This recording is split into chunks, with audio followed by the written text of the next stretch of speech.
Now, the Senate Health Committee is this morning visiting the Pumwani Hospital following Monday's discovery of 11 bodies wrapped in plastic bags. On Tuesday, suspended Health Executive Veska Kangogo and Chief Officer Mahat Jimale defended the facility's staff members, saying claims of negligence, saying none of the infants' deaths occurred out of unmanageable circumstances. The statement contradicted that of Governor Sonko, whose view is that the circumstances in which the babies may have died was off. Sonko suspended the officials over alleged insubordination over the contradictory statement.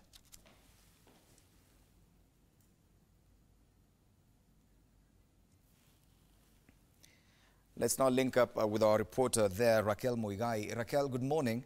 What exactly do we expect today during that press briefing, and what kind of officials from the county are we expecting now that the governor has already expressed his opinion on this matter? Good morning to you, Fred. Still here at the Pumwani Maternity Hospital, we do expect that the Senate Health Committee as well as the Security Committee will be able to tour the facility just to look at what exactly would the state of this facility that has aroused a lot of reactions, a back and forth between the administrators or the management of this institution as well as the county government. Yesterday, during a press briefing, the Senate Health Committee insisted that Sonko should be held responsible for the mess at the Pumwani Hospital, citing that as the county governor, he should understand exactly what is going on within this particular institution. Moreover, he has been the senator before then, and therefore some of these issues that are arising at this particular point are not new. These are things that have been continuing for some time now. Just from yesterday, even during a briefing, we did have Samuel Oroko, the KMPDU chairman, who stated that there is only one theatre that gets to serve at least some of those 50 complicated cases that are registered here.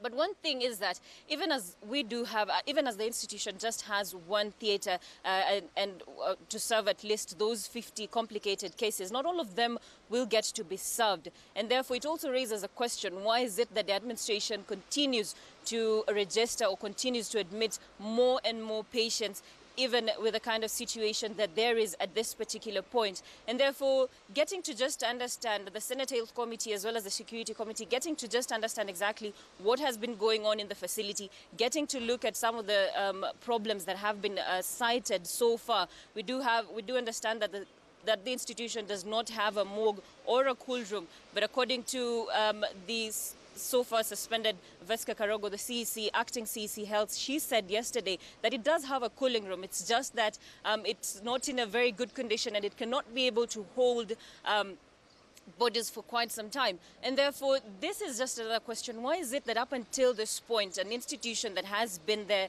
since 1926 has not seen any reason enough to build a morgue? Is it that probably the numbers that they do get, or probably in terms of babies that get to lose their lives and not probably get to be preserved? Because now with the situation, with the presence of a morgue, that involves the presence or the issue of embalming and all that. But if you try and look at probably the statistics, it's not quite sure, we're not quite sure exactly if that is the case, if some of these babies or parents will actually be willing enough to go through the whole process of embalming. And probably that might be one of the reasons as to why they never saw the need of a morgue up until this point.